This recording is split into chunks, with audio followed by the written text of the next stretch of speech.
রাত হয়ে গেল যে। আজ বুঝি আবার বন্ধুদের সাথে আড্ডা মারতে গিয়েছিলে? নাকি অন্য কোনো কাজ ছিল? এই সময়টা তো তোমার বাড়িতে থাকার কথা। আহো রুবি, শুরু করলে আবার? আরে না, কাজের চাপ ছিল।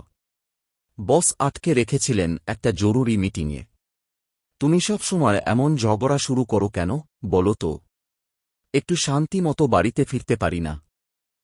শান্তি? আমার জীবনটাই তো অশান্তি হয়ে গেল তোমার জন্য। আর তুমি শান্তি খুঁজছ? তোমার কাছে আমি আর কি চাইলাম? শুধু একটু মনোযোগ আর ভালোবাসা।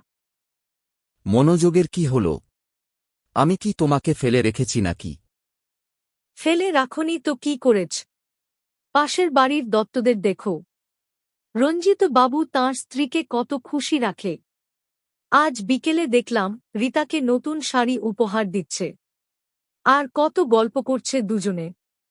তাদের দেখলে মনে হয় যেন স্বর্গ। ওহ রুবি, আবার সেই দত্ত পরিবার? হ্যাঁ, সেই দত্ত পরিবার। তুমি তো একটা ফুলের টবও কোনোদিন কিনে আনো না। শুধু কাজ আর কাজ। কাজের পরে বন্ধুদের কাছে সময় আছে, কিন্তু আমার দিকে তাকানোর সময় নেই। দত্ত বাবুদের সঙ্গে আমাদের তুলনা কেন করছ? বাইরের চাকচিক্য দেখেই সব বিচার করো।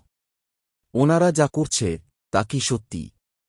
আর আমরা যা করি তাও তো বাইরের কেউ জানে না। উপহার দেওয়া মানেই কি ভালো থাকা?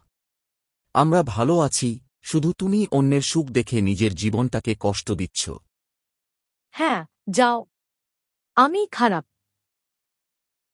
আমি শুধু হিংসা করি। যাও। তোমার ফ্রেশ হতে হবে না। যাও, ফ্রেশ হও।